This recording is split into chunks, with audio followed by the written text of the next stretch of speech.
60赫兹刷新率、20瓦级别的快充、Type C 接口，把这3点放在一起，大家会联想到什么机子呢？可以走一波弹幕。我觉得在苹果给 C 口之前，大家肯定会联想到很多的安卓百元机。但是 iPhone 15系列发布之后这几点聚焦在一起，2000元以上的新机里面，可能就只有 iPhone 15和15 Plus 了。外观、颜值、手感上来说，我觉得今年 iPhone 15标准版确实做得很不错。磨砂铝合金中框基本呢是不沾指纹，亮面玻璃全部改成了磨砂雾面效果。如果说前几代 iPhone 中杯的配色呢是多彩活泼，那么今年15系列整个配色呢就是变成了多彩典雅。我们手上这台蓝色更多的是金属中框，看起来是淡蓝色，而这个磨砂玻璃背板很多时候看起来有点接近于奶白色。当然，无论是蓝色、绿色，亦或是粉色，都比较典雅耐看。如果再配合大米精选定制的 iPhone 15系列面条磁吸壳，背面经典面条纹理，配合清爽肤感涂层，无论是颜值还是手感都是杠杠的。正面小刘海变成了灵动岛，6.1英寸屏幕加171克重量，单手呢是隐隐可握，依然是小屏旗舰的范畴中框和屏幕玻璃盖板、玻璃后盖之间的衔接过渡也变得更加圆润，握感呢会更加舒服。单论颜值手感，我觉得今年标准版属于是反向 Pro 了。满分10分，你会给 iPhone 15标准版的颜值打几分呢？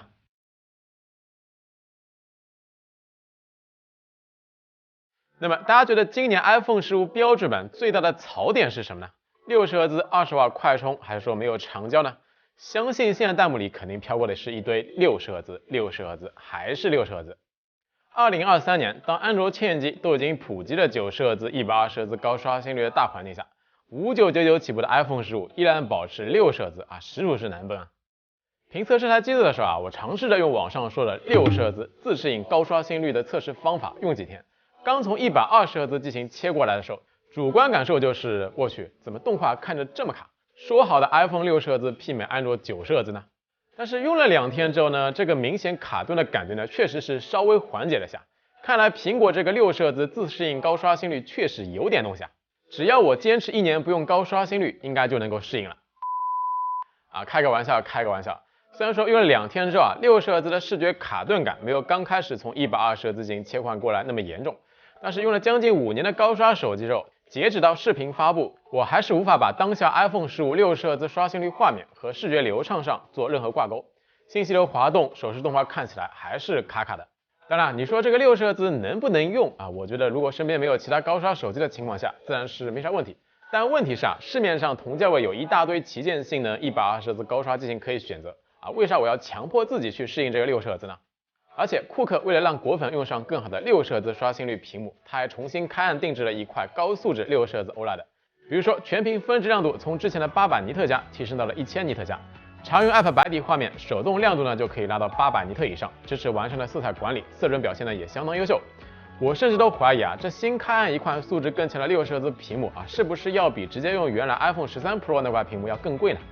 一般来说 OLED 屏幕的进步，同时呢也会伴随着发光材料的升级，也就是同亮度下屏幕功耗呢会更低。实测 iPhone 15标准版的续航成绩呢是6小时20分，对于3340毫安时电池的小屏机型来说，这个续航表现还是挺不错的。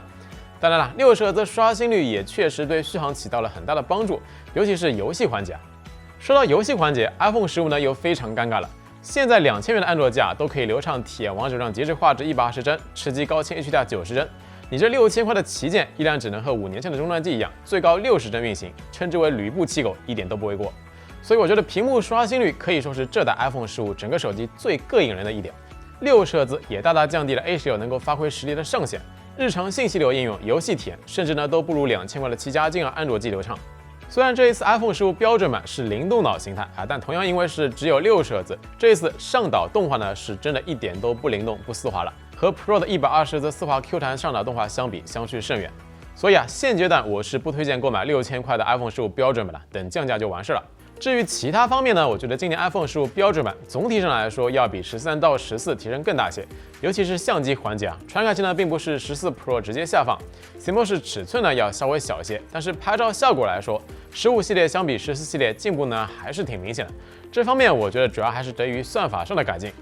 比如说，现在默认是2400万像素模式，画面的锐化痕迹不像前代那么明显了，放大看解析力上也会比大多数机型默认主摄1200万像素呢细节更多些。这一次 iPhone 15标准版也做了基于主摄的2倍高像素裁切模式，解析力方面可以简单理解为多一个画质还行的2倍长焦，对比之前默认1200万像素裁切肯定是要更加清晰了。但说到这里啊，就不得不说苹果的这个刀法了。理论上 iPhone 14 Pro 同样是 A16，4800万像素主摄和15 Pro 是同款，完全呢可以通过系统更新变成默认2400万像素输出，提升解析力，改善锐化。但其实啊，14 Pro 升级到 iOS 17.0.3之后，并没有这一代 iPhone 15系列的拍照特性，还是默认1200万像素。拍摄夜景时呢，灯箱部分还是非常容易过曝。综合来说呢，拍照环节主摄对比14系列是有进步的，但是和主流同价位安卓旗舰相比，依然有差距。比如说有些夜景高光部分还原呢还会有抽风。这组黄色灯箱 ，iPhone 15对比14呢也就稍微好了一丢丢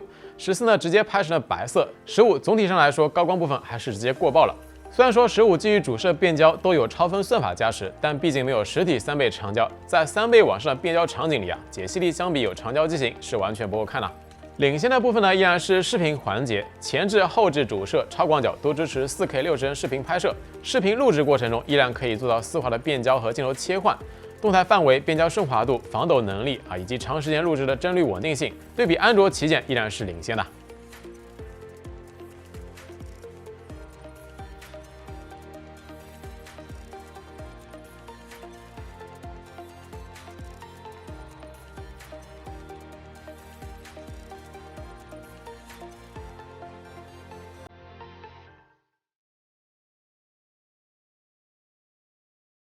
外围规格上 ，iPhone 标准版做得好的地方呢是大尺寸 X 轴线性马达，这么多年依然是标配啊，就算是13 mini 也有不错的马达质感。双扬声器在这个价位来说中规中矩，不算强，但也不算差。至于信号嘛，我觉得还是老样子，自己用下来大多数场景下呢是 OK 的，但是在地下室、停车场，尤其是人多密集的时候，苹果手机的信号呢还是不如同价位安卓旗舰。当然这一点因为没有一个固定的实验环境，很难测出到底相差多少，大家也可以在评论区分享一下自己 iPhone 的信号体验。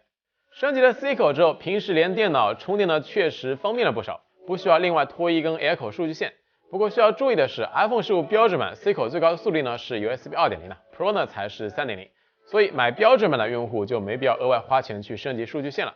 至于充电速度嘛，我只能说是苹果完全没有期待果粉的期待。之前 L 口充电慢，大家可能会觉得是L 口数据线用来充电的金属触角就一个，不太好上大功率。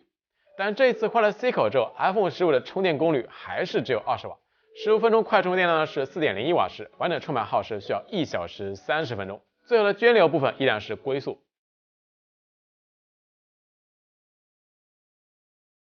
视频最好我们来探讨一个问题，就是大家觉得下一代 iPhone 标准版会不会上120赫兹高刷新率？从大米个人角度来说，iPhone 15应该是最后一代60赫兹刷新率的 iPhone 标准版了。原因呢有以下几个。技术角度来说高刷这东西对于手机来说呢，压根不是什么尖端技术，或者说高成本的部件。毕竟安卓阵营百元机都已经开始普及了。2023年，你想要在1500元以上新机找出一代60赫兹机型都很难。本质上呢，还是整个供应链屏幕产线都已经全面普及高刷了。而苹果用刷新率去区分标准版和 Pro 版，其实呢是最省成本，同时呢又利润最大化的一刀。这样我就不用通过全面加强 Pro 的配置亮点，就能够和标准版拉开足够的体验差距。想要丝滑旗舰体验得加钱，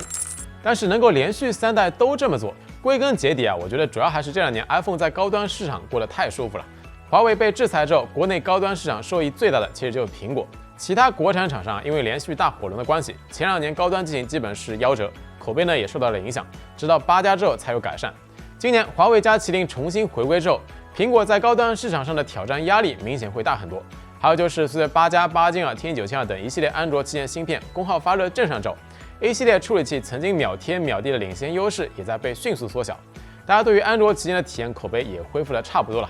60赫兹刷新率的 iPhone 15，在当下这个市场环境下，竞争力明显是不如当年 iPhone 13面对一众火龙巴巴机型的。虽然说在高端市场上，苹果的品牌影响力依然是很强，差不多也只有华为能够和它 PK。但是我觉得最终呢，还是要回归到产品力上的竞争，除非苹果愿意失去更多的市场份额。这里我就先预言一下 ，iPhone 15应该就是最后一代60赫兹 iPhone 标准版了。明年的标准版大概率就是120赫兹。虽然说这个120赫兹相对于 Pro 肯定是会做一些阉割的比如说没有全天候显示，不是 LTPO， 但是相比60赫兹，体验上肯定是一个大进步。